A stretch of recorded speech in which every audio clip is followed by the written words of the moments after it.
All right, we are live and we are at WeWork. I just got out from a neuroscience AI conference. It was pretty fun, happening in Vancouver. A lot of people posted on Twitter about watching Optimus over there, Optimus by Tesla. But let's see. Today we're talking about Hummer, Hummer the car. Let's see. I I looked at a beautiful Hummer EV yesterday. I think it was, yeah, pretty much this one, but without the back side.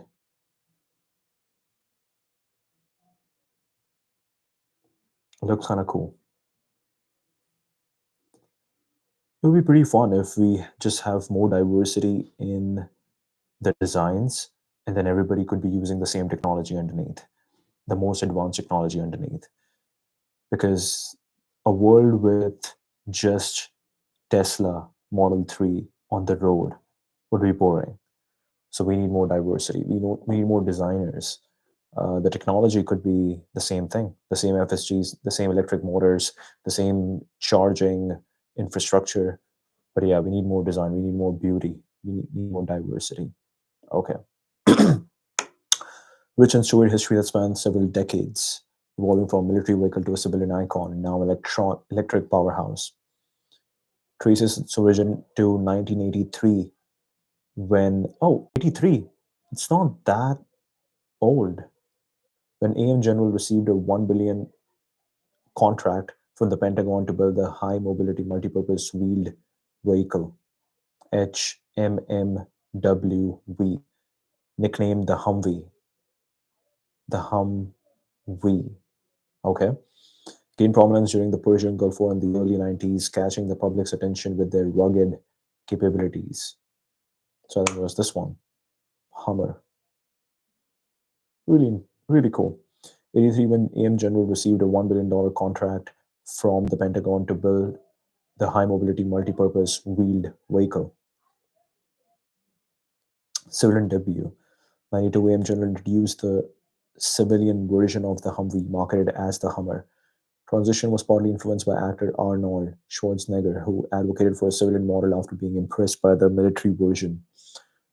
Original civilian Hummer, later known as the H1, was essentially a slightly modified military vehicle, retaining its impressive off-road capabilities and imposing presence.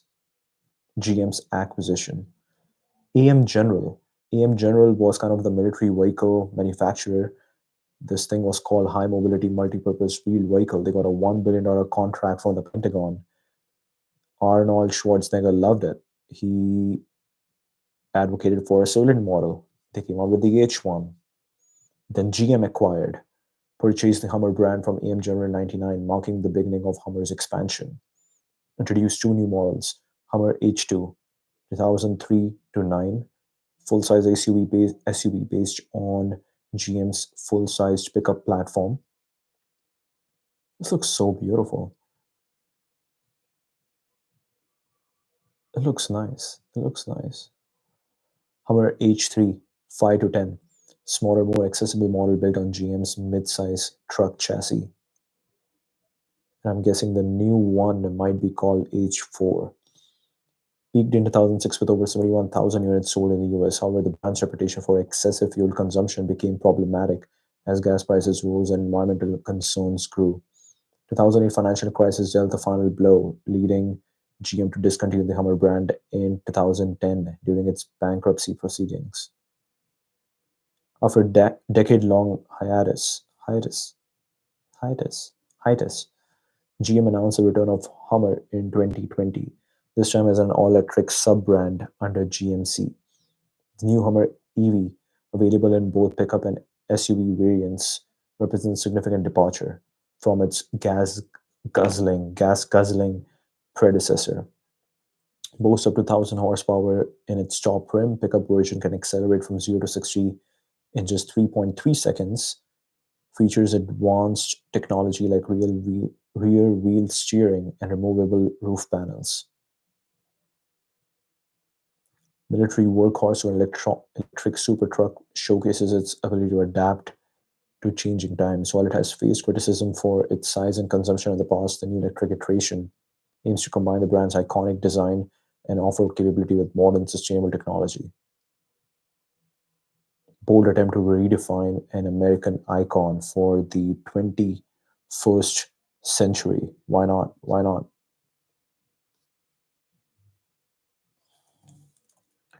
What is a watch to freedom mode? Whoa, watch to freedom mode in the Hummer EV. What is it? Performance compared to other electric trucks. Yeah, look at this. Looks good.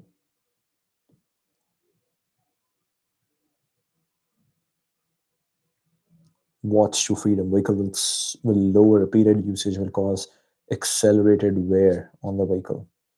Unique launch control mode available in the GMC Hummer EV that enables vehicle to achieve remarkable acceleration performance. Electric super truck to go from 0 to 60 in approximately 3 seconds. Watch to freedom, despite its substantial weight of around 9,000 pounds. How WTF mode works. Bring the Hummer EV to a complete stop and press the traction control button twice.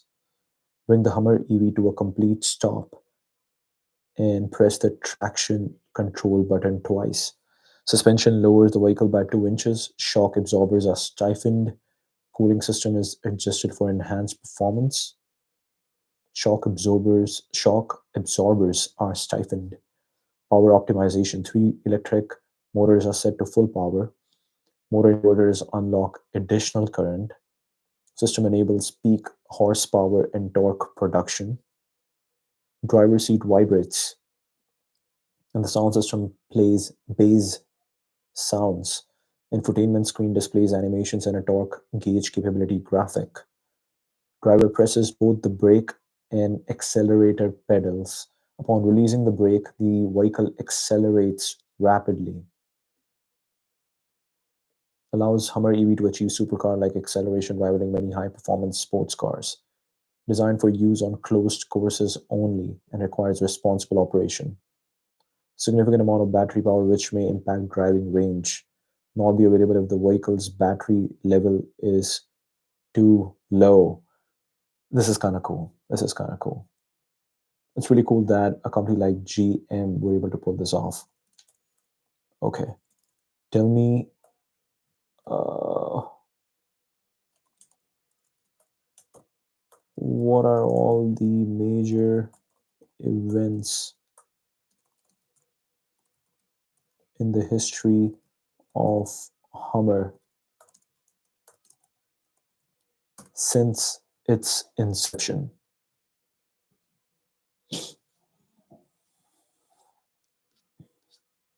Several significant events since its inception. 83, AM General receives a 1.2 billion contract from the Pentagon. Okay, so Perplexity is messing this up. Earlier it said 1 billion, now it says 1.2 billion. The Pentagon to develop the high mobility multi-purpose wheeled vehicle nicknamed Humvee. Humvee enters service with the US military. Humvee gains prominence during the Gulf War, 85, 91, civilian debut, and early years, 92. AM General launches a civilian version of the Humvee branded as Hummer.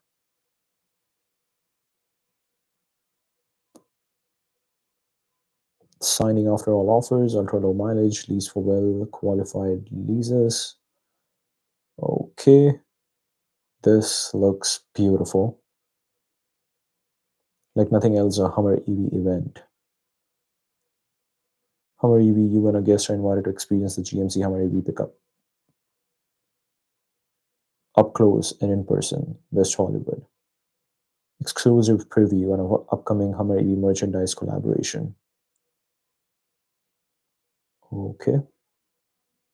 And there were the Hummer EV or Hummer limousines. That was beautiful. AM General launches the civilian version of the Humvee branded as Hummer. 92. First two civilian Hummers are sold to Arnold Schwarzenegger. Team Hummer Racing is created. General Motor purchased AM General. GM introduces the Hummer H2, a smaller and more road friendly version. Hummer H3, an even smaller and more affordable model, is launched. Hummer sales peak at over 7,000 units in the US. Production of the original H1 is discontinued. GM begins producing the H3 in South Africa for international markets. Announces it's reviewing the Hummer brand due to decreasing demand for large SUVs. During GM's bankruptcy proceedings, the Hummer brand is discontinued along with Pontiac and Saturn. Lost Hummer rolls off the production line. Electric revival announces the return of Hummer as an all-electric vehicle under the GMC brand. Hummer EV pickup truck is officially revealed. 21 Hummer EV SUVs unveiled. From a military vehicle to a civilian icon, its rise and fall under GM's ownership and its recent resurrection as an electric vehicle brand. What led GM to revive the Hummer brand?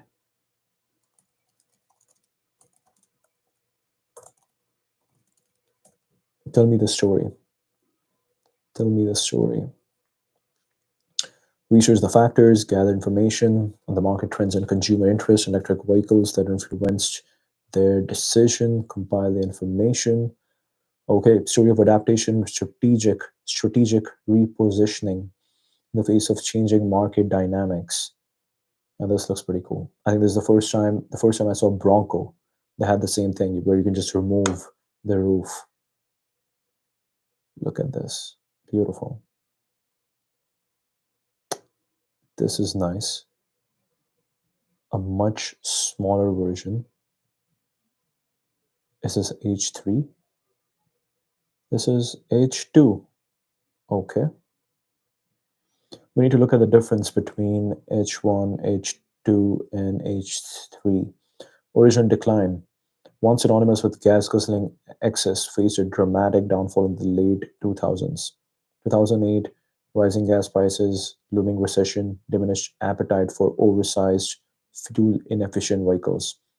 H2 model was particularly problematic, with fuel economy so poor it was exempt from EPA testing due to its weight. Hmm. Fuel economy so poor it was exempt from EPA testing due to its weight. 2009, okay, so GM also went through bankruptcy, okay, and they had to shut things down. GM's 2009 bankruptcy proceedings, Hummer was discontinued along with Pontiac and Saturn. Okay. Changing market conditions. American consumers continue to show a strong preference for large vehicles, with trucks outselling cars 3 to 1. There was a normal trend. There was a general trend towards SUVs and pickup trucks, and they had to bring something back. Why not bring Hummer back? Environmental consciousness grew, increasing demand for more fuel efficient options.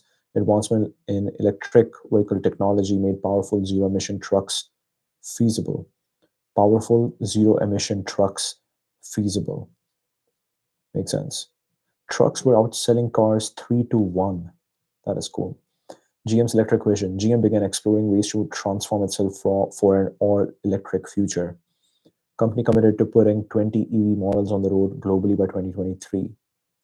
Developed two major battery electric vehicle programs, including one for full size vehicles and trucks. Automakers saw an opportunity to capitalize on the growing market for rugged, off road capable SUVs. Strategic decision allowed GM to leverage a well known nameplate with a reputation for toughness and capability. That makes sense. They have to do it, why not use a brand that people have so much? People have a story, history, a lot of fan moments, a lot of emotions for. Electric Hummer could shed the brand's gas guzzling image while maintaining its iconic status. Move aligned with GM's broader strategy to lead in the electric vehicle market.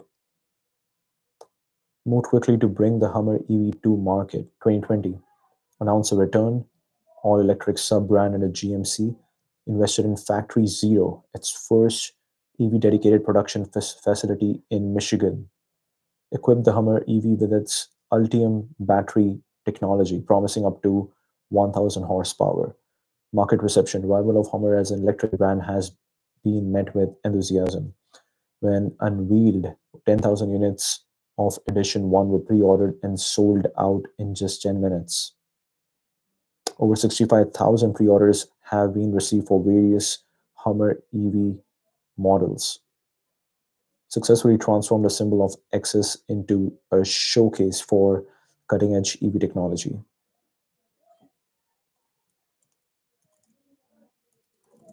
Who developed the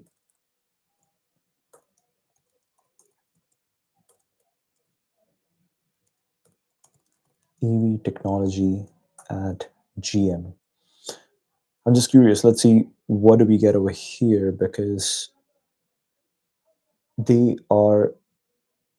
It seems like I don't know if they are, but it seems like they are at par with Tesla, at least in terms of battery electric technology, or maybe they are just using uh, Tesla's technology because I remember they did outsource or open source their technology. Let's see what we get.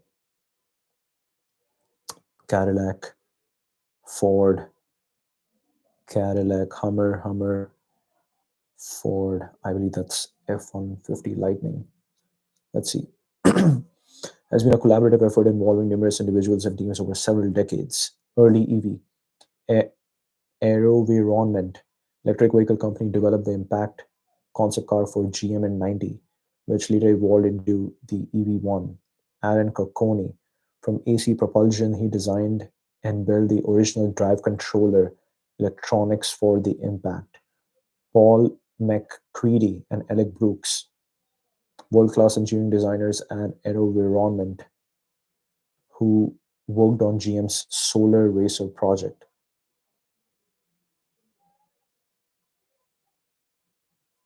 Hmm.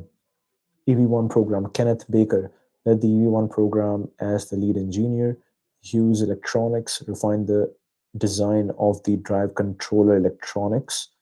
Clive Roberts led development lead development engineer borrowed from Lotus. Okay. Refined the design of the drive controller electronics. Clive, lead development engineer borrowed from Lotus. Marty Friedman, Garrett, and Travis Schwenk, a trio of engineers who worked on vehicle testing and development. Recent EV initiatives: Doug Parks, Executive VP of Global Product Development, Purchasing, and Supply Chain, who played a pivotal role in developing GM's current generation of EVs. Ken Morris, currently leading global vehicle programs and taking on additional responsibilities on global product safety, launch excellence, and motorsport product development. Josh Tavel, set to become Senior VP of Energy Storage and Propulsion, R&D, and Manufacturing Engineering, crucial for accelerating GM's electrification strategy. Ultium Platform, development of GM's Ultium battery platform introduced in 2020 marks a significant milestone, result of collaborative efforts across teams and strategic partnerships.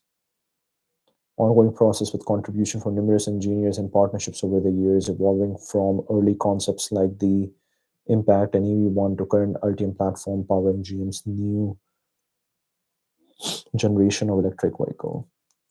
Is GM's EV technology at par with that of Tesla? It seems like they're trying to pretty much do the same things and they are getting the results. It's not that they are dead. It's not that they are dead, they are still launching. They are still launching a car like Hummer and people are buying Hummer and they are not complaining. So that's very interesting. Let's see.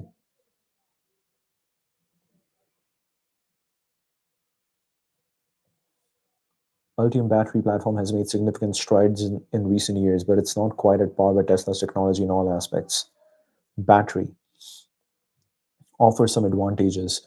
Modular design allowing for flexible battery sizes from 50 to 200 kilowatt hour. potential for up to 400 miles of range on a single charge, cost effectiveness with cell costs expected to drop below $100 per kilowatt hour. However, Tesla still holds some edges. More extensive real world experience and data from its large fleet. Totally, they have the FSG. FSG, only FSG can have FSG level information. Proprietary 4680 battery cells in production. Some Tesla models claim ranges over 400 miles. Performance. Tesla generally maintains an advantage in performance metrics, faster acceleration times in comparable vehicle classes, more performance oriented handling. GM is catching up with vehicles like GMC Hummer EV offering impressive acceleration. Tesla's supercharger network remains a significant advantage, offering more extensive and reliable fast charging options. However, GM is working to improve charging access through partnerships and adoption of the J3400 charging standard. GM has the potential to leverage its existing manufacturing infrastructure and supply chains to scale EV production more quickly than Tesla. However, Tesla currently dominates the EV market share, with GM aiming to catch up by 2030. Software and user experience. Tesla considered to have an edge in software integration user experience. GM faced challenges with its Ultium platform, but is working to improve with this aspect. It's GM's Ultium technology is not yet fully on par with Tesla's overall EV technology. GM is making significant progress and has the potential to become more competitive in the coming years, especially in terms of manufacturing scale and vehicle diversity. Interesting.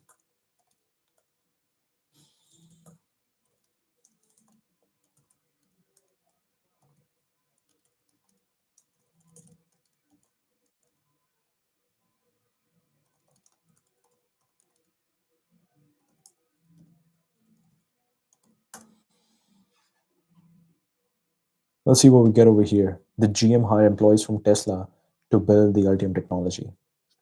GM did not initially hire employees from Tesla to build the Ultium technology. However, the company has recently made a significant move in that direction by hiring Kurt Kelty, a former Tesla executive, to lead its battery development efforts.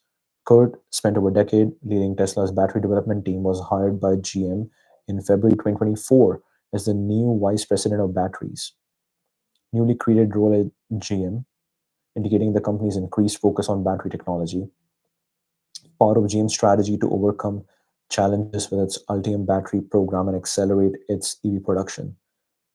This might make a lot of sense that again, all these people who are getting a lot of insights building their entire experience at Tesla, they are like, okay, we know this is a rocket ship, this is growing, but we also kind of want every other car platform to grow. And I think they would have more impact over there than a Tesla, because they know everybody would die to work at Tesla. The top engineers, the top dogs are dying to work at Tesla.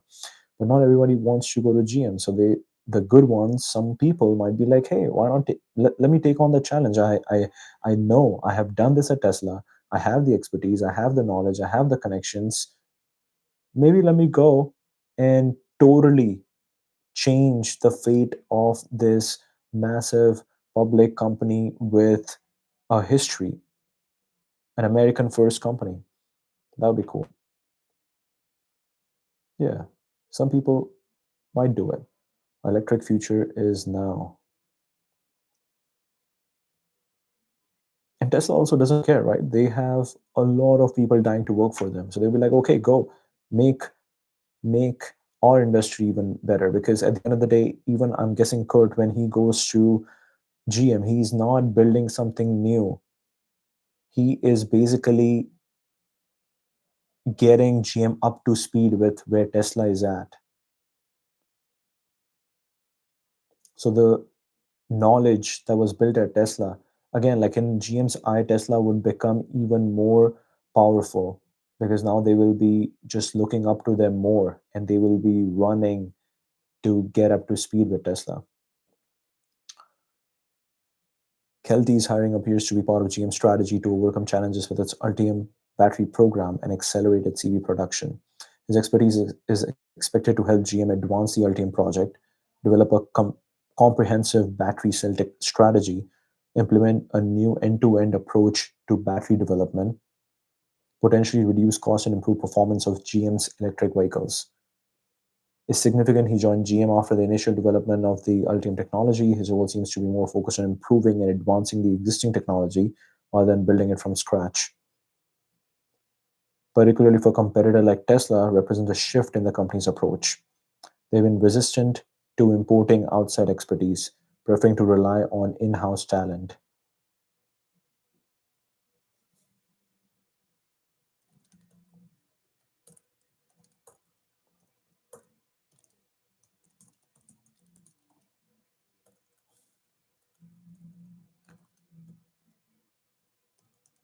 Has GM hired employees from other EV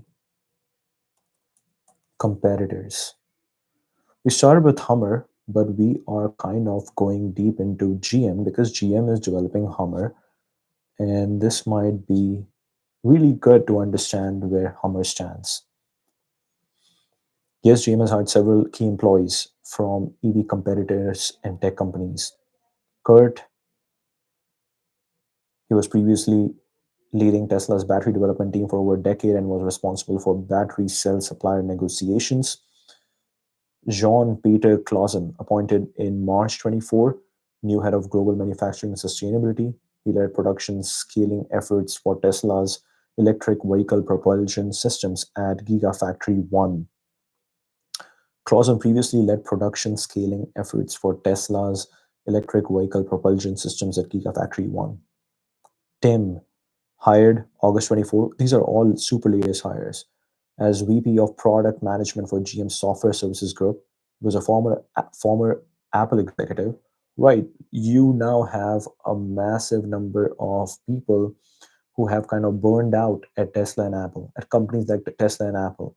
And now they are in a position where they're like, we still want to work, we still want to make a massive impact, but maybe more work life balance. So now they go to other companies and download they just download all that knowledge into their organization, and everybody can get up to speed over there. David Richardson oversees the engineering side of GM's software and services group. Richardson is also former Apple executive. Chim, another former Apple executive hired by GM.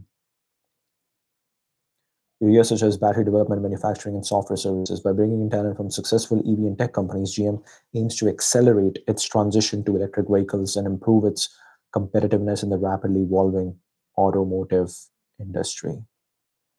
I'm guessing that's a Hummer. That's a Hummer. That's a Hummer. That's a Hummer. Look at this beauty. Okay, nice.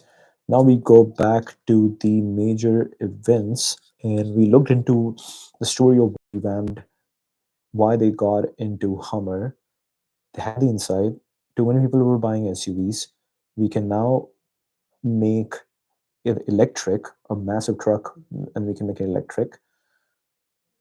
And let's leverage brand. We don't have to come up with a new brand. We can leverage our old, loved, beloved Hummer brand. Okay, let's see. Difference between Hummer H1, H2, and H3.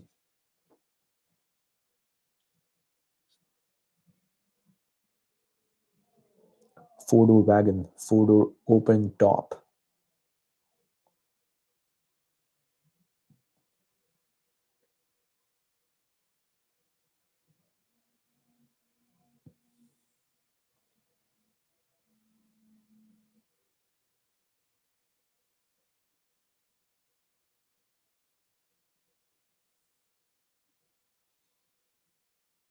Hummer, the legend grows.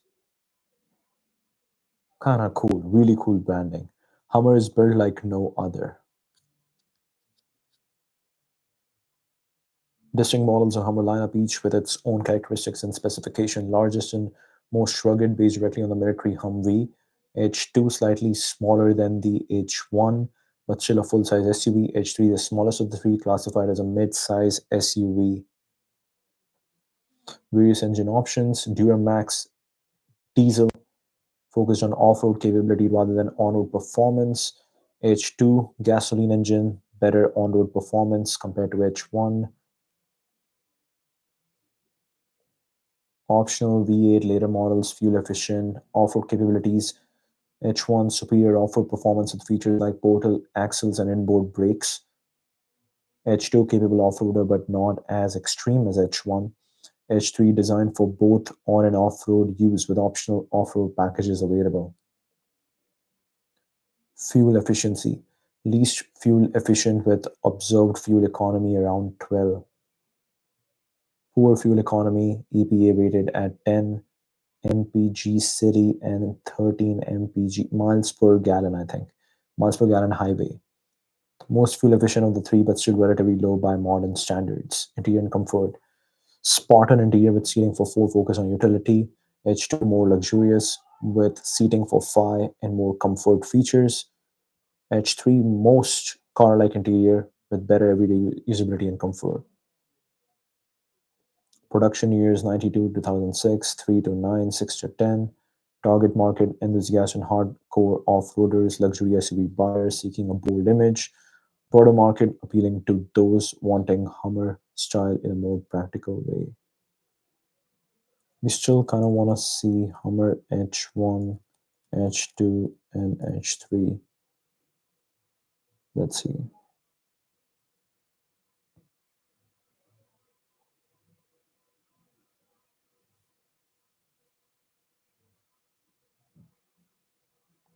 So I'm looking at a photo of all the three Hummers, and I kind of get it.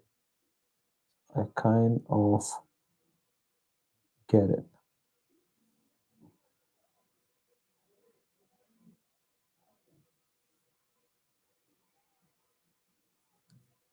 Okay, perfect. So we got it.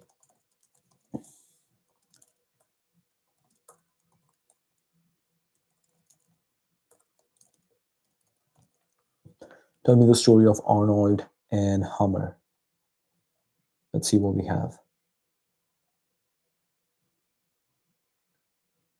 Here's Arnold. I'm guessing that's Hummer H1. No, that's H2.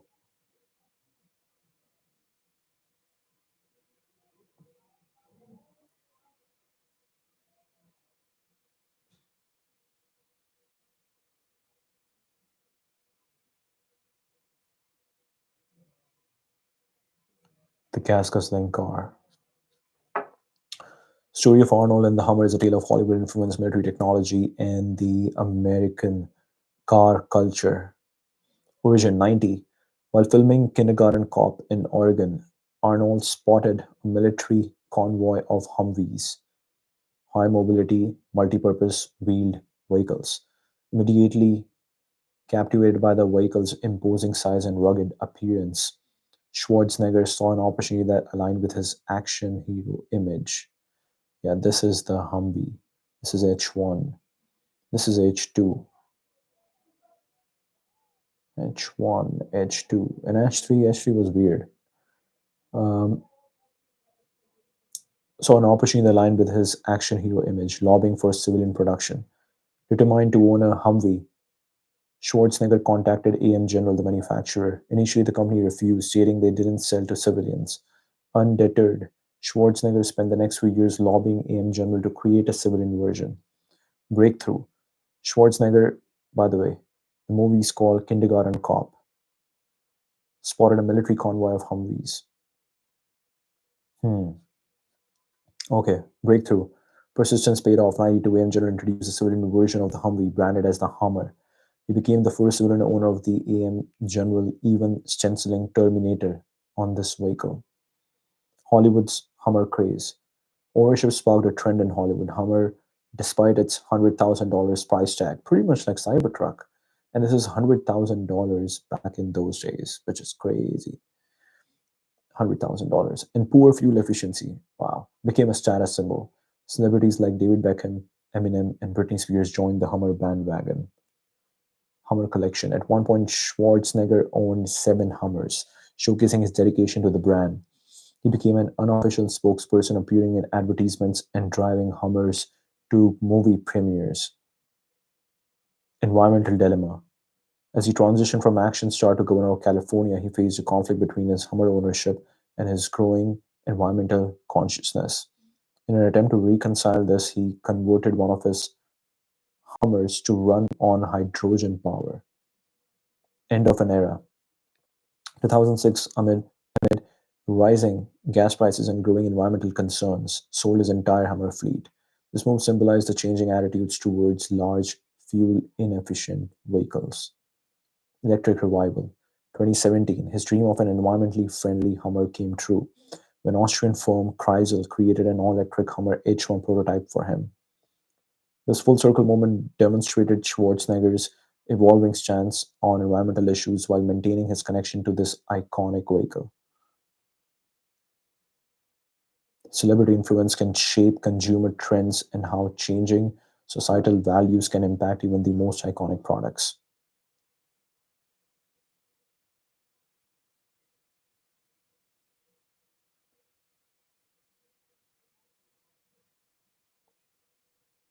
Very interesting. He owned seven Hummers. Why do you need seven cars? Where are you going to keep these massive cars?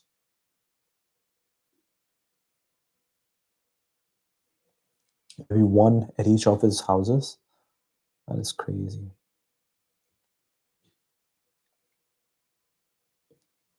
Hydrogen power.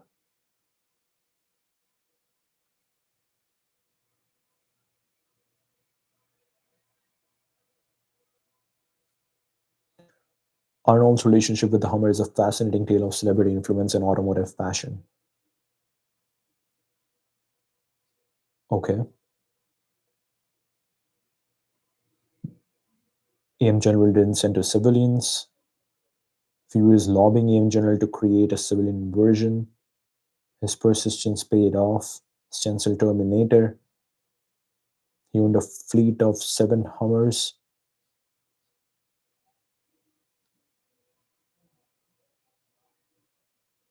Okay, this didn't help. This question was literally a copy paste of the earlier version.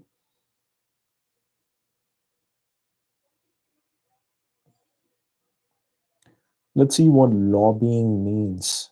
Tell me lobbying. What I would think lobbying is that he would be basically paying a bunch of top executives at AM General to convince the board or the decision makers to confirm the decision. No.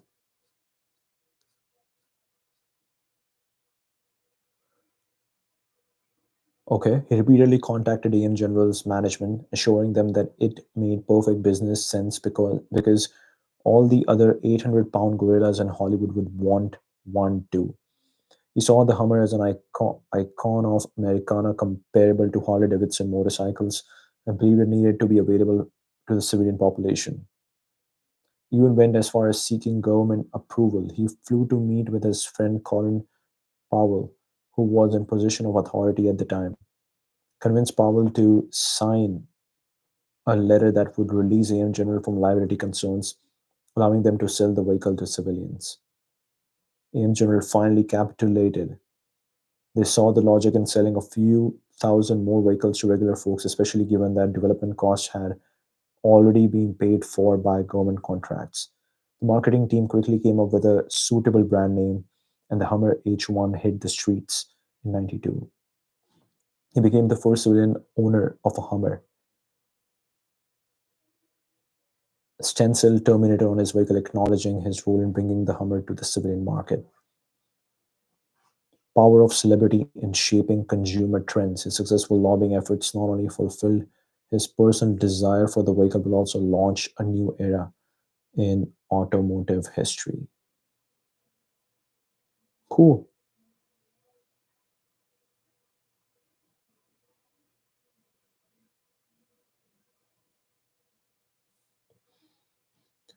He would drive these Hummers to movies, and that is crazy.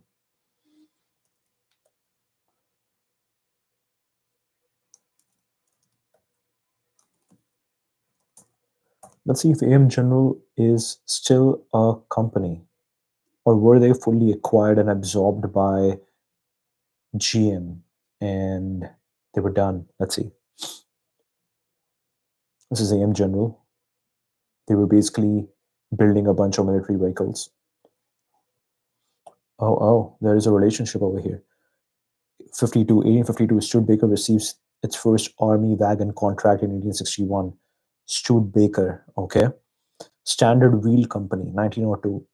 Johnny Willis acquires Overland Automotive Division of the Standard Wheel Company and forms Willis Overland Motors. Okay. Standard Wheel Company. Interesting. Then we come to Willys. Kaiser Motors acquires Willys Overland. Later changes the name to Kaiser Jeep Corporation.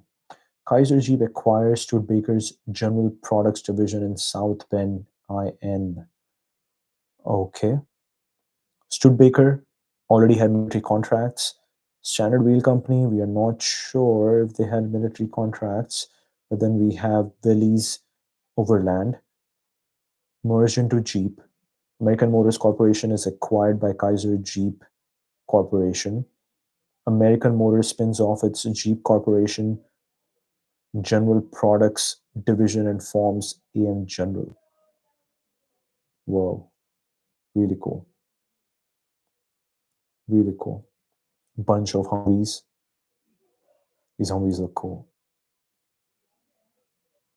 This photo is cool. This photo is cool.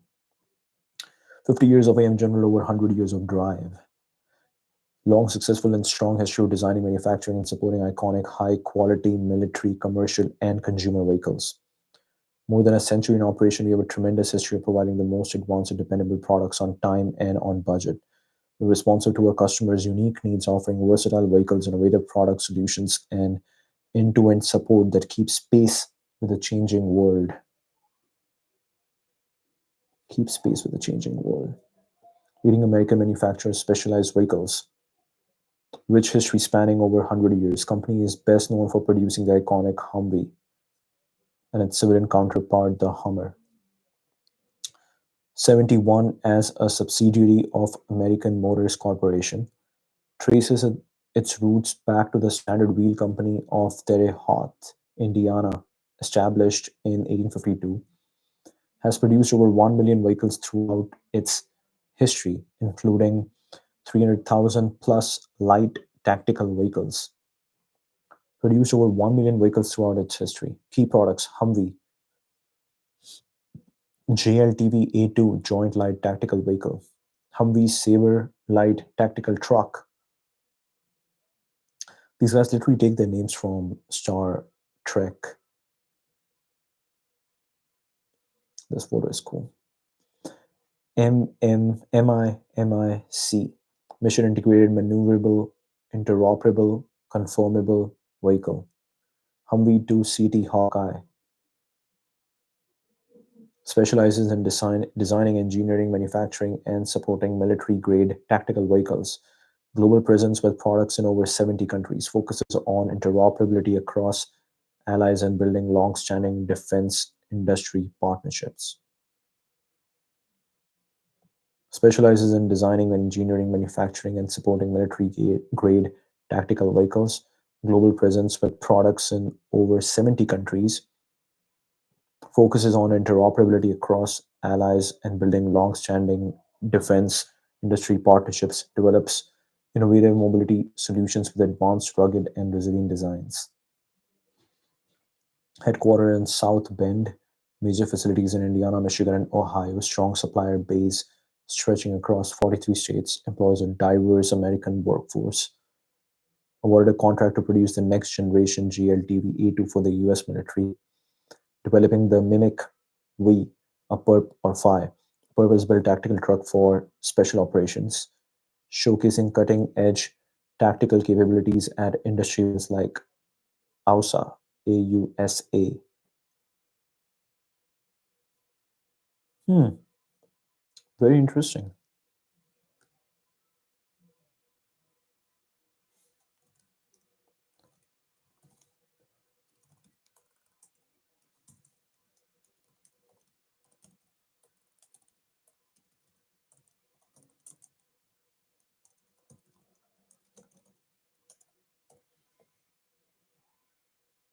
Very obvious question, but let's understand what exactly happened over here. I'm guessing they just acquired the Hummer brand from AMG and not the entire company. Whoa, look at this. Look at this. Where is this car standing? This car is standing in a beautiful place.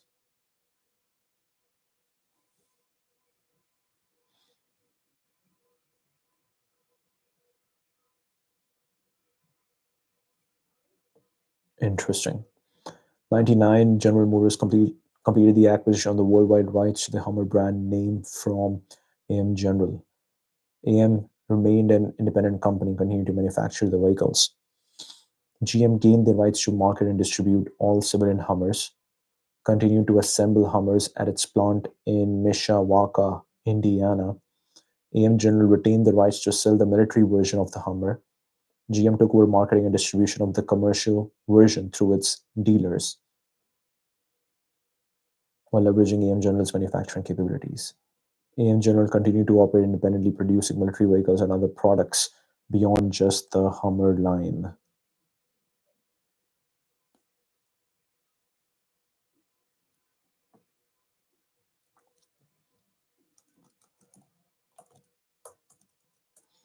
Wow, this has opened up. This has opened up so many things to dive deeper into. I'm really curious about Standard Wheel Company. Standard Wheel Company seems like a sister company of Standard Oil.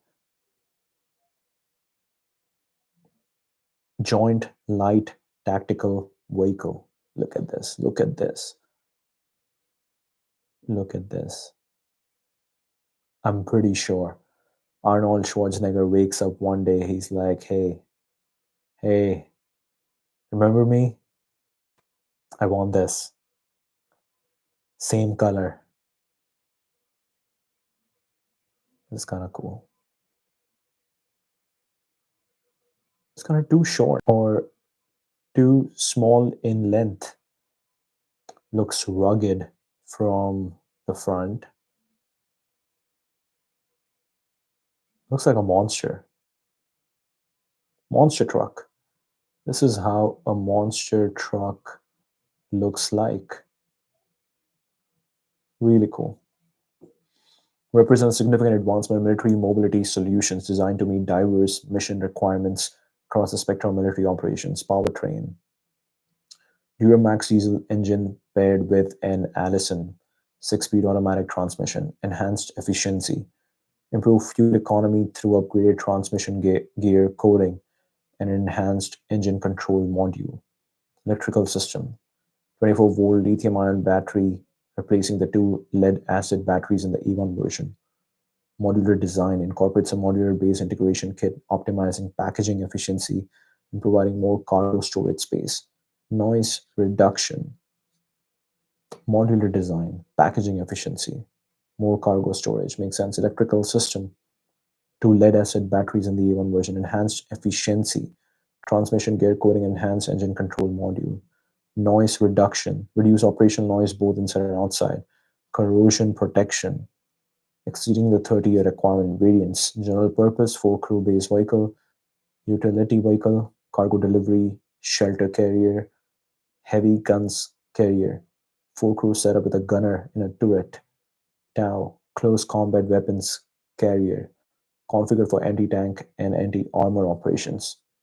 Trailer, whoa, GLTVT, secured a crucial contract with the US Army in 23, valued at 8.86 billion to produce 20,000 JLTVs and almost 10,000 trailers. Unseated the previous manufacturer Oshkosh Defense. That's a weird name. Production is set to take place at AM General's Mishawaka manufacturing campus in Indiana, with deliveries expected to begin 17 months after the contract award. Eurosatory 24 in Paris, international debut, featuring the utility variant equipped with firearms defender, medium remote weapon station. Crazy name. Designed to accommodate future technological advancements, including a simplified user interface and software. Wow, wow, wow. Second sneeze recorded live.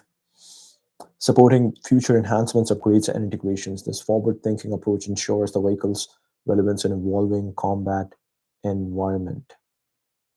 Interesting. AM General JLTV A2. Okay. Okay. I'm curious to see the JLTVT.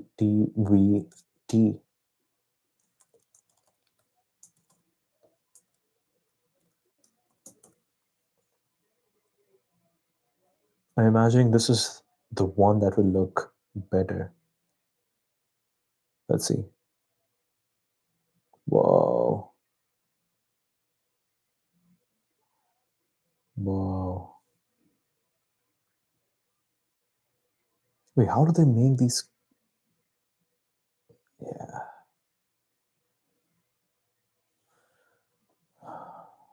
This photo is cool. Yeah, this is a monster truck. Tactical vehicle trailer. Companion trailer designed to complement the GLTV family of vehicles. Payload capacity, production contract, August 24, begin on August 24. Okay.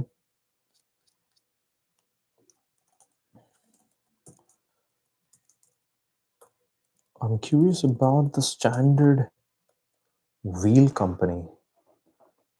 What is that about? History and background of the Standard Wheel Company. Find information, products, services offered by the Standard Wheel Company. What do we have? Standard Coventry. History of tires, from wood to alloy, the wheels evolution. One of Sandusky's historic ruins. Steering wheels right here.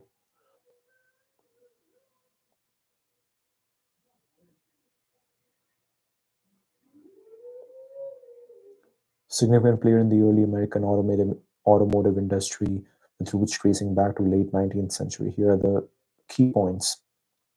Founded in Terre Haute, Indiana, Standard Wheel Company was initially a major supplier of wheels in the carriage industry. 1902, company owner Charles Minshall decided to expand into automobile manufacturing. Overland Automobile hired Claude, a recent graduate of Rose Polytechnic Institute, to head Standard Wheel's new automobile department. Recent graduate, head Standard Wheel's new automobile department. Cox designed and built the first overland car, a runabout featuring a two-cylinder water-cooled engine mounted under the hood. Overland was an advanced design for its time, including a removable switch plug for security. Overland was an advanced design for its time, including a removable switch plug for security. Production and growth. 12 Overlands were built, with production doubling in 1904. Really cool. 1905, Cox had designed a new model with a four-cylinder engine and a steering wheel. Relocation and sale. 1905, due to increased production, overland operations were moved to Indianapolis, where Standard Wheel had an unused plant. Later that year, Standard Wheel decided to exit automobile production and sold Overland to Claude Cox for $8,000. Hmm. Legacy. Overland Automobile Department, founded by Standard Wheel Company, eventually evolved into the Overland Auto Company. This laid the foundation for what would later become a significant part of the American automotive industry with connections to companies like Willis Overland. Through the Overland brand played a crucial role in the early development of the American auto industry despite its relatively short-lived direct involvement in car production.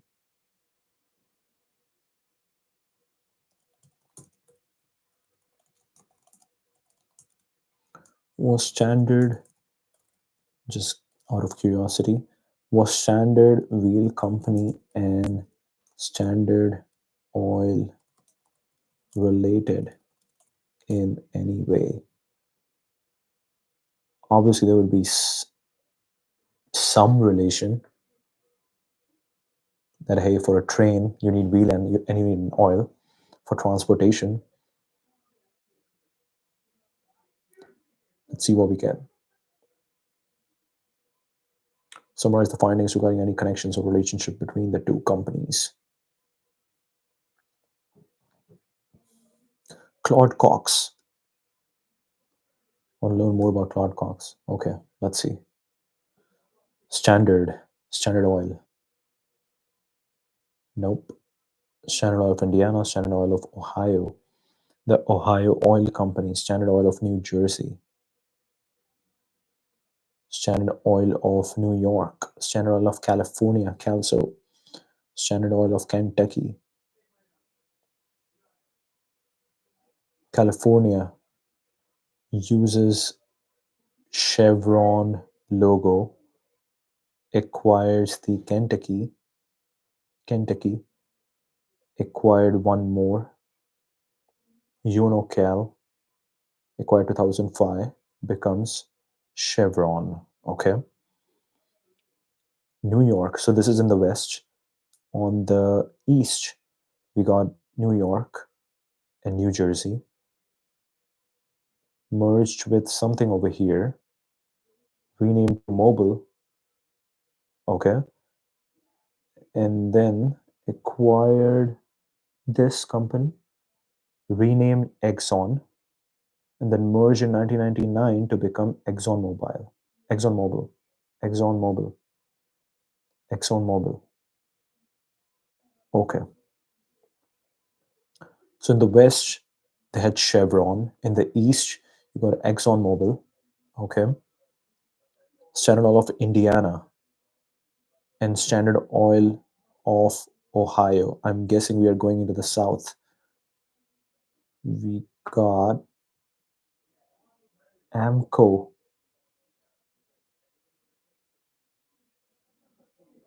acquired by BP, became BP. Okay. The South ones became BP. And the Ohio Oil Company, which was very weird, just became Marathon Petroleum. Interesting.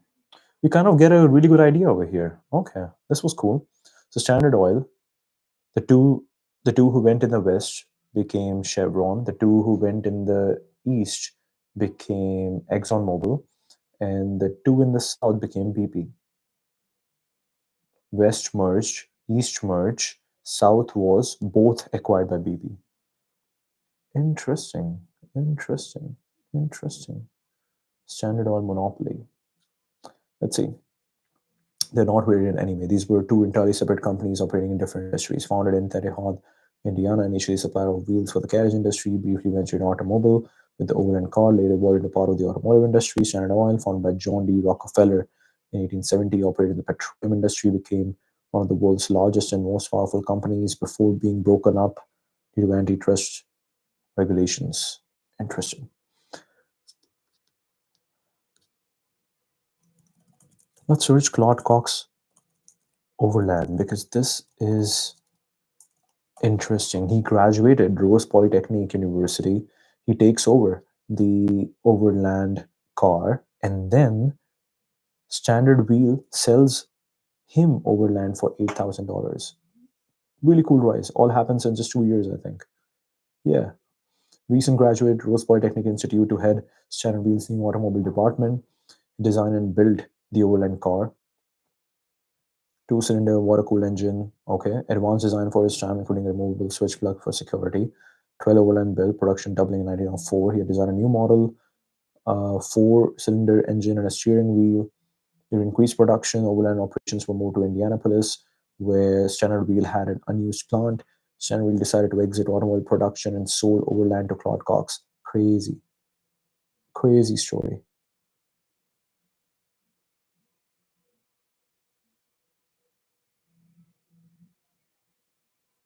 It was an advanced car for its time. This is Overland. RM Auctions. Model 45. Okay.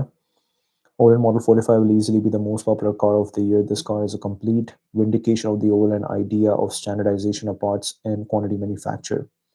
A car of its quality throughout is only possible through our economical system of manufacture. Backed by a wonderful factory organization enables us to put out an automobile that is a marvel for the price. That is larger, handsomer, and smarter than any other car of its type in the market. It has the strength and power for the worst roads and more hill climbing ability than you will really need. It will go anywhere any car can go. The specifications will convince an experienced motorist of its remarkable value.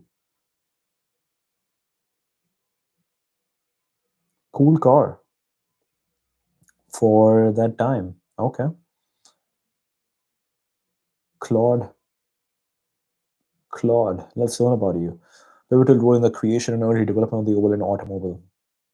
Recent graduate, hired by Charles Minchell of Standard Wheel Company, head their new automobile department, design and build the first Overland car in 1903, runabout, featured 5 horsepower vertical single cylinder water cooled engine mounted under the hood, jump spark ignition, 2-speed planetary transmission operated by a foot pedal, advanced design for its time with the engine up front rather than under the seat. Okay. Production doubling in 23, two-cylinder version was introduced, designed a new model, steering wheel instead of a tiller, company changes. Standard Wheel moved overland production to Indianapolis but decided to exit manufacturing.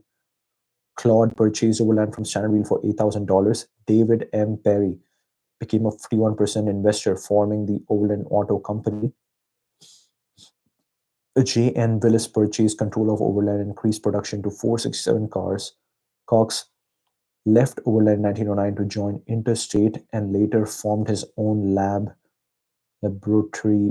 laboratory business in Detroit, laying the foundation for Overland's success, which eventually led to the formation of Willys Overland, a significant player in American automotive industry. Hmm.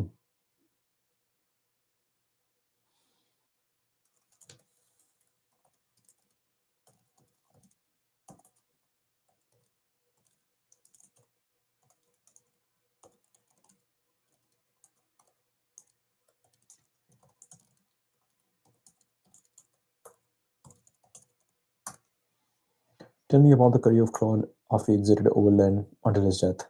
Let's see. Really curious. Look at that. Beauty.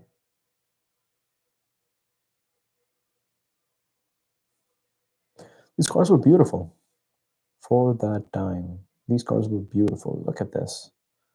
It's beauty. Beauty. Okay. Continued his career in the automotive industry, he transitioned to other fields.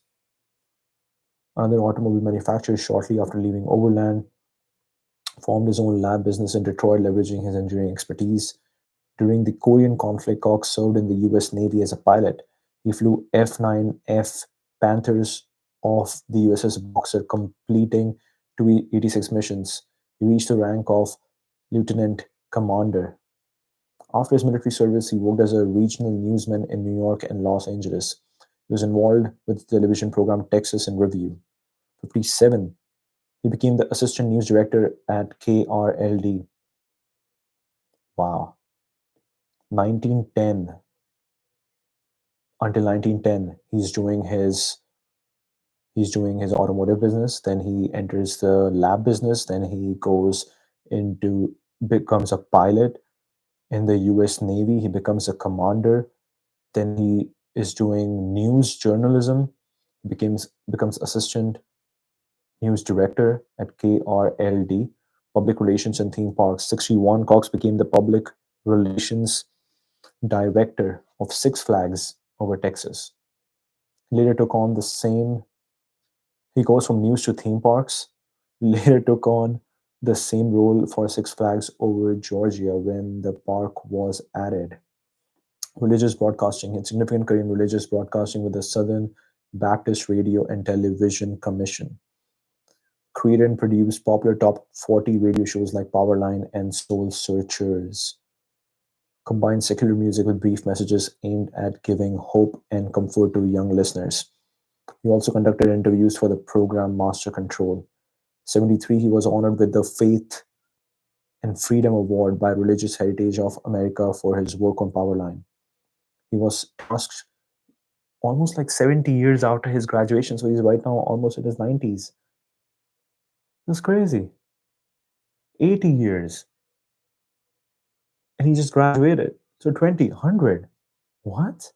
1977, Cox was tasked with revamping the Baptist Hour, aiming to make it entertaining in an informative way. Later career, he worked on advertising and public relations for the release and distribution of the Living Bible, collaborating with translator Ken Taylor. Throughout his career, Cox interviewed many notable figures, including President Harry S. Truman, Gene Mansfield, Billy Graham, and Reggie Jackson. He passed away August 20, 2019. What? How is that possible? What? 1903, a recent graduate, dies in 2019. Doesn't make any sense. That's more than 100 already. Perplexity is messing this up. At the age of 90, leaving behind a diverse and impactful career that spanned automotive engineering, military service, journalism, and religious broadcasting. We need to Google this. Claude Cox.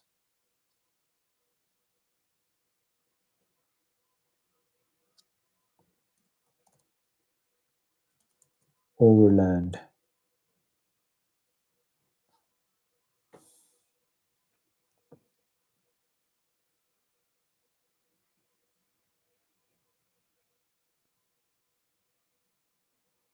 Okay, I am looking at this page,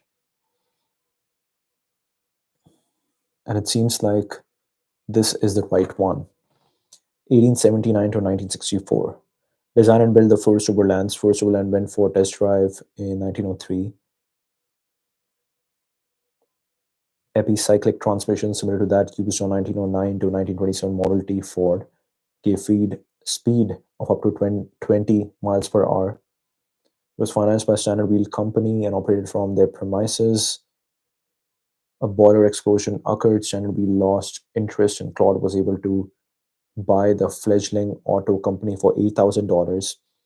More financial backing was required, and this came from David M. Perry, who had achieved reputed millionaire status through manufacturing two-wheel horse-drawn carts. Who had achieved reputed millionaire status through manufacturing two-wheel horse-drawn carts. The Overland Automobile Company was incorporated March 31, 1906, with David having 51% of the share and Claude 49. 07, a short but severe economic depression occurred, causing Perry's empire to collapse. It was at this time that John North Willis arrived on the scene, as he had ordered 500 overlands and put down a deposit of $10,000 and was wondering where his cars were. He had ordered 500 overlands, put down a deposit of $10,000, and was wondering where his cars were. J. N. Willis soon had the company on its feet, and Claude left in 1909 to follow a career in photography, obtaining patents on new instruments and processes with his inventive and creative mind. Claude died in August 1964. Hmm. I have no idea where Perplexity is pulling all that information from.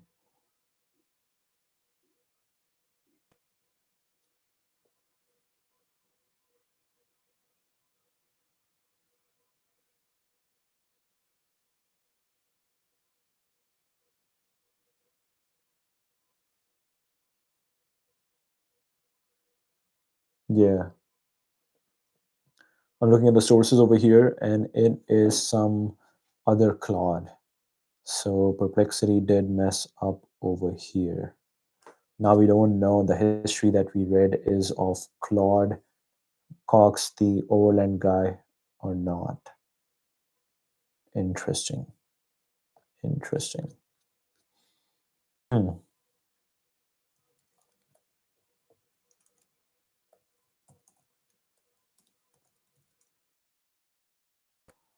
Revenue of AM General. Let's see. And where do you believe the Hummer story? We need to get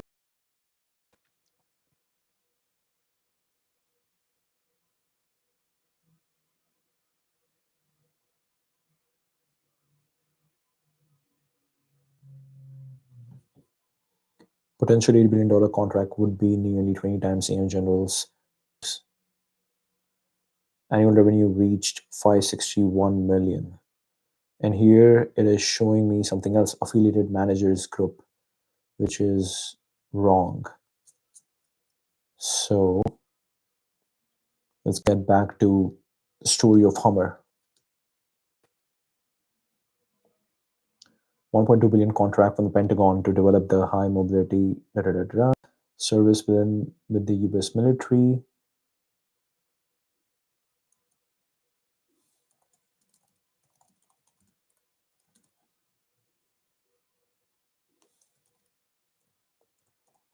In 1985, the Humvee enters service with the US military.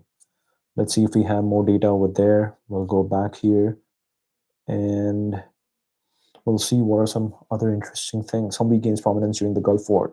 Also, we need to check in on that. First civilian Hummers was sold to Arnold Schwarzenegger. Team Hummer Racing is created. Yes, Team Hummer Racing is created. What is that? Search images. What do we have? Whoa. Whoa.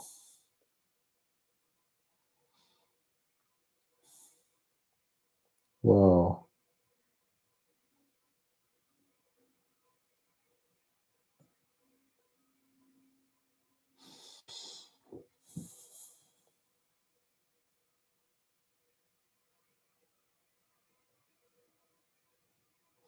Headlight reinforced brush guard, side marker, coolant surge tank, extendable air intake, missile, BGM 71D TOW, missile guide wires, digital missile guidance set, missile launch tube, launcher traversing unit, optical side sensor, missile storage, gunner platform, windshield washer, reservoir, shock absorber.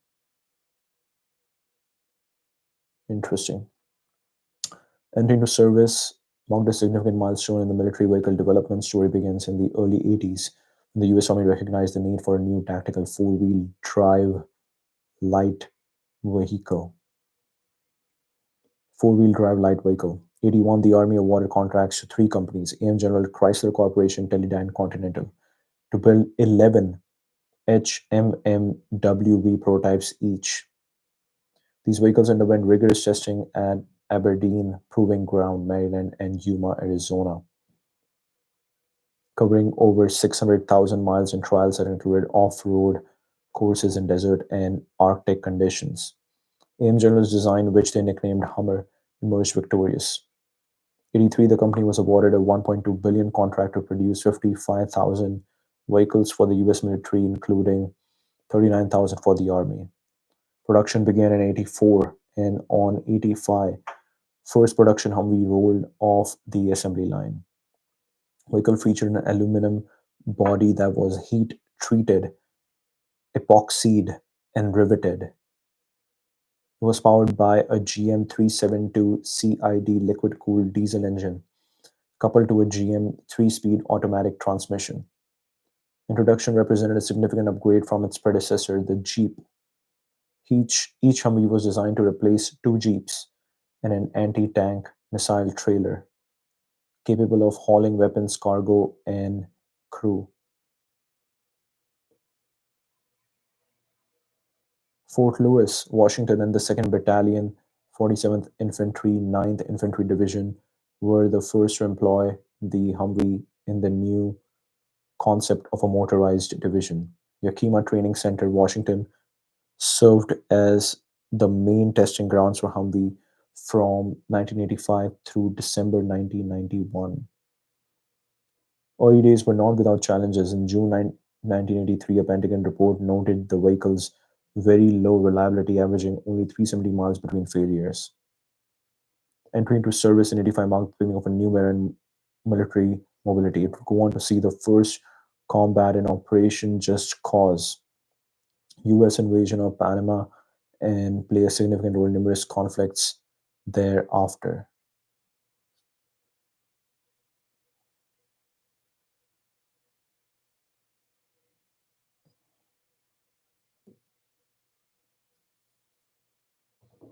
Look at this photo.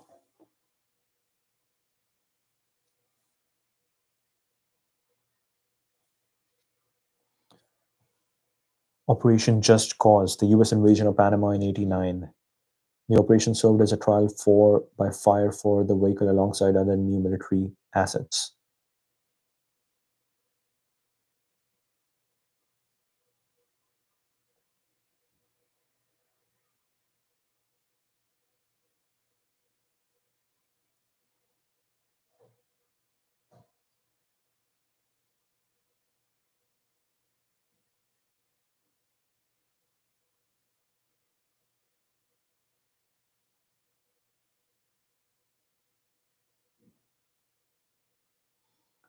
Versatility. The vehicle demonstrated versatility in various roles, including personnel and light cargo transport behind front lines, allowed troops to navigate Panama's diverse terrain effectively, showcasing its ability to meet new geographic demands.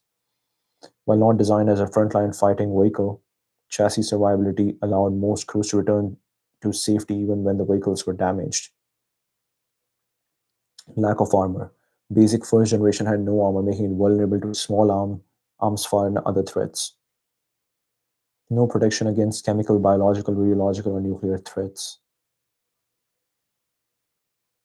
Continue to see widespread use in subsequent conflicts such as the Gulf War.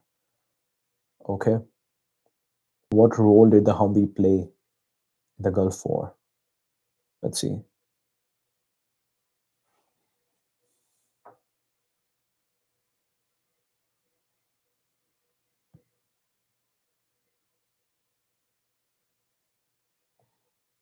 Significant role, showcasing its capabilities and becoming an iconic symbol of American military power.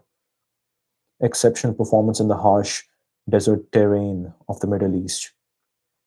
Navigate through sand and rough landscapes, effectively clear 16-inch obstacles under its lowest point, traverse water up to 60-inch deep, side slopes that would topple traditional four-wheel drive vehicles. So it was really, really broad. It wouldn't topple. Personnel and light cargo transport, towing heavy weapon systems, serving as a mobile platform for various machine guns, functioning as a command and control vehicle. Effectively replaced two other jeeps and an anti-tank missile trailer, streamlining military operations and logistics. Gulf War coincided with the rise of 24-hour news coverage, which frequently broadcast images of Humvee plowing through the desert, contributed to the vehicle's iconic status and later inspired civilian interest.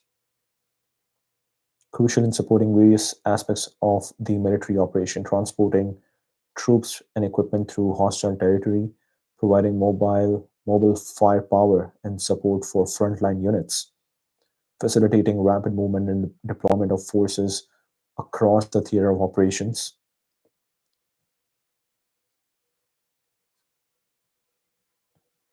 Basic model lacked armor protection and was vulnerable to certain combat threats.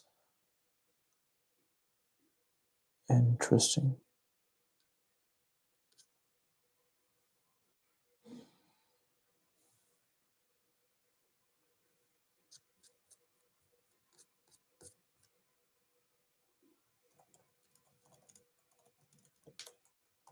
Tell me the story of Hummer limousine trend. Let's see if we have something over here. How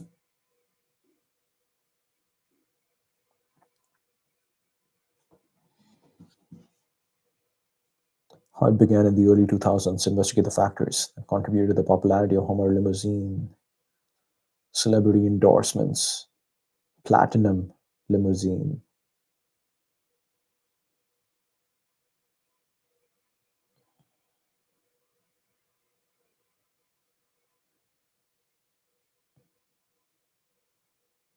Whoa, whoa.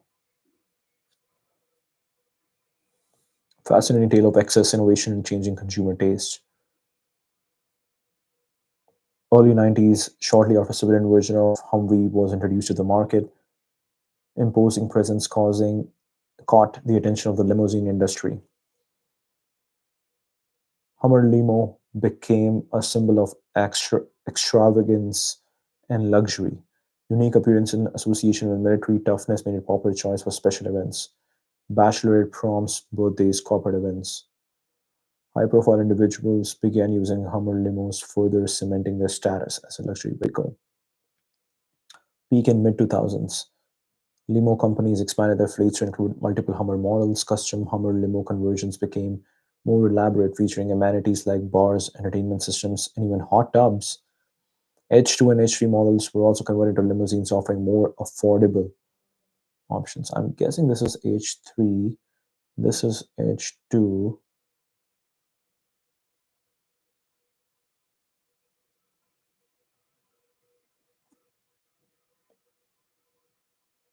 Yeah, this is where you get to know the difference between H1, which looks like a military vehicle, H2, broad, a little bit more consumerized, and is that H3? I have no idea. Despite factors contributed to decline, 2008 financial crisis led to a shift in consumer attitudes, with ostentatious displays of wealth becoming less socially acceptable.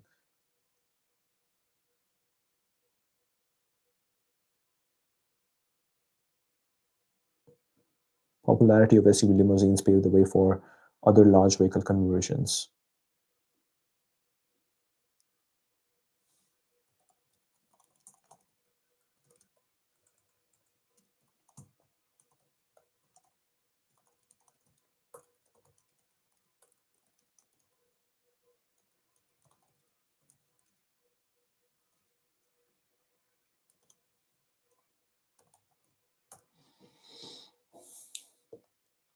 Let's see if we have an interesting story of Humvee in military.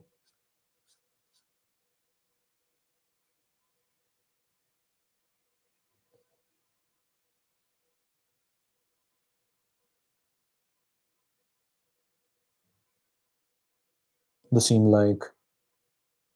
like the Humvee has now been armored. They have for this photo. Look at this. The missile has just been released. Operation Just Cause.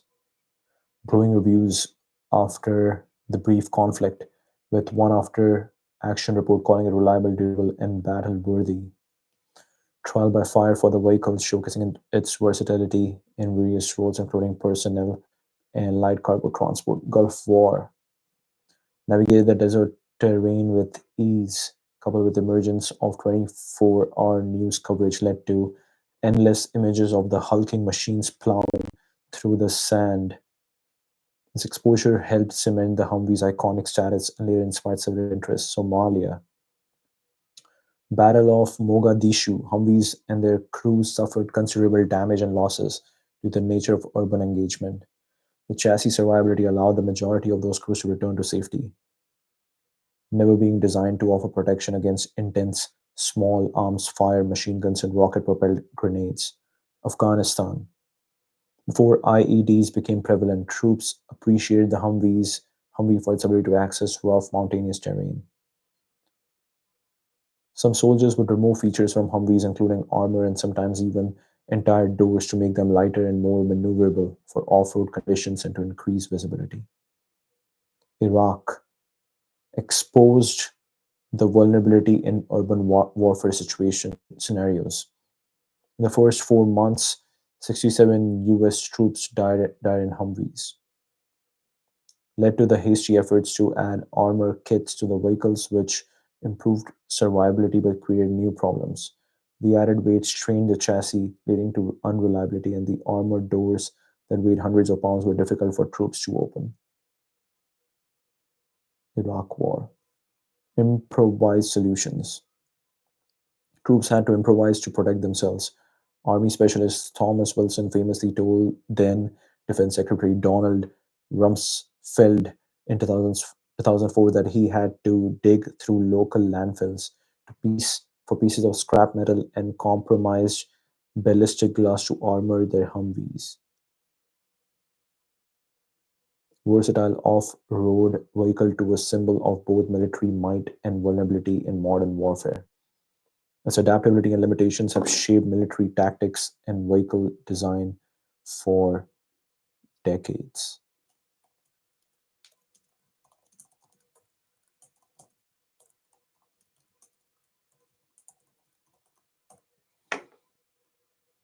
Hmm.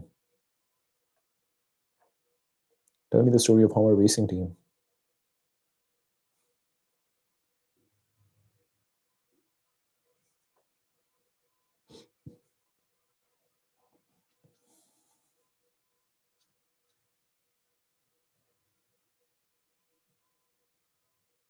Hmm. I'm guessing this is the H3 because it is tiny.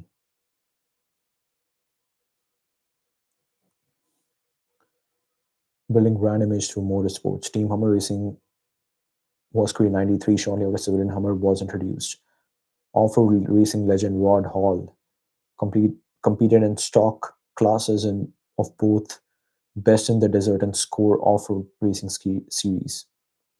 Specialized racing shock absorbers, tires, and other modifications, along with mandatory safety equipment, but kept the vehicles close to stock to showcase the Hummer's inherent capabilities. Strategy aimed to validate Hummer's off-road prowess and transfer that image to civilian models.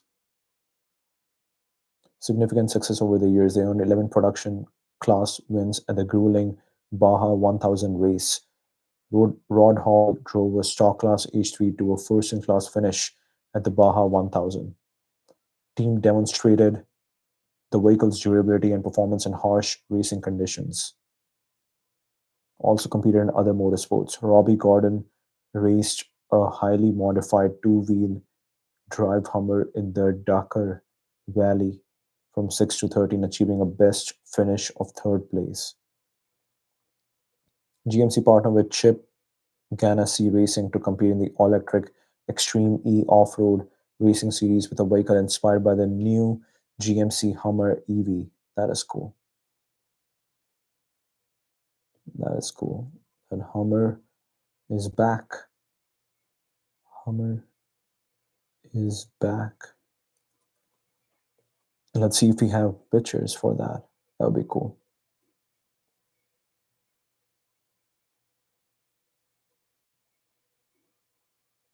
Whoa.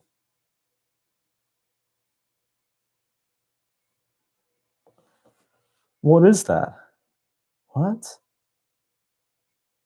Hummer EV.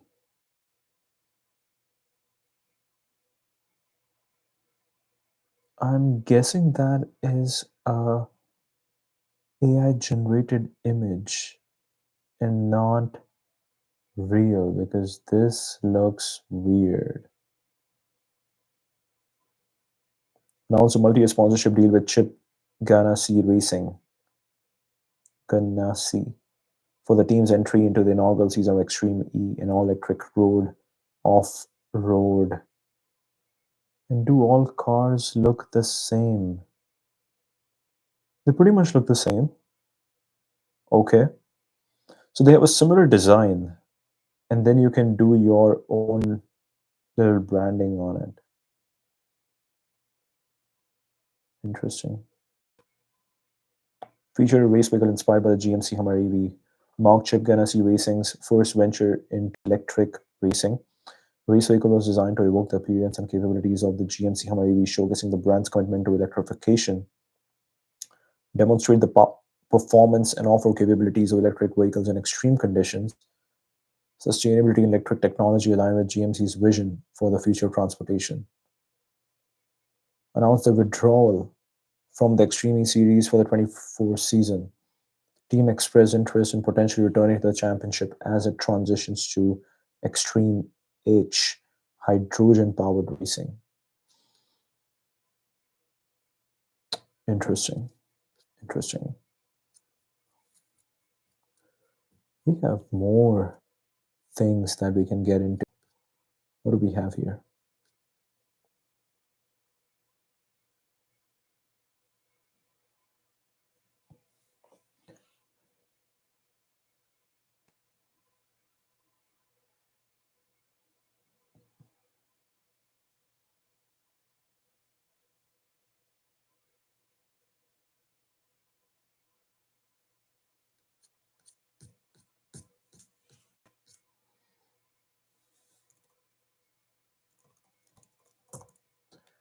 Give me interesting stories about Hummer from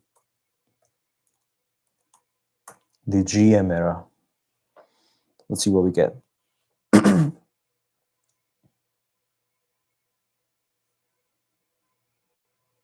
Yeah, this photo is nice. How the little truck company hit the big time thanks to Saddam Schwarzenegger and GM. How the little truck company hit the big time thanks to Saddam Schwarzenegger and GM. Wow. Yes. Look at this. Look at this is the H3. There's the H1. And this is the EV. It does look beautiful. It does look beautiful.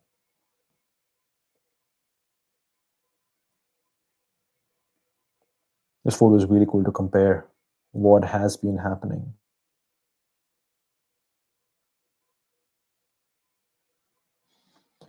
Hummers do have this thing going on, which is very interesting. What is that? I have no idea. But they do have this massive thing under the hood. Several interesting stories. Arnold Schwarzenegger, kindergarten cop, became obsessed with owning one, even having Terminator emblazoned on its flanks helps cement Hummer's status as a symbol of masculinity and power. Must have accessory for celebrities and athletes. Mike Tyson and Britney Spears. Imposing presence and association with military might made it a popular choice for red carpet events and high profile outings. Limousine, could seat up to 22 passengers, became a popular choice for special events and occasions. Trend exemplified that the excess and extravagance associated with the brand during its peak years. Environmental backlash. Lightning rod for criticism. Vandalized or destroyed on dealership lots by environmental activists. The Sierra Club's director of global warming and energy program famously stated that the Hummer's tagline should be pollutes like nothing else instead of like nothing else. Fuel economy loophole. Managed to avoid EPA emissions testing due to their classification. H1 was considered a heavy duty vehicle while H2 was initially classified as a light duty truck. This allowed them to skirt regulations despite their poor fuel economy, which was as low as 10 miles per gallon in the city for the H2. Last ditch effort. GM introduced the smaller H3 in 2005, while it briefly boosted sales to over 71,000 units in 2006, which is a lot. It ultimately failed to save the brand from declining interest and changing consumer preferences. So we don't have any news story over here.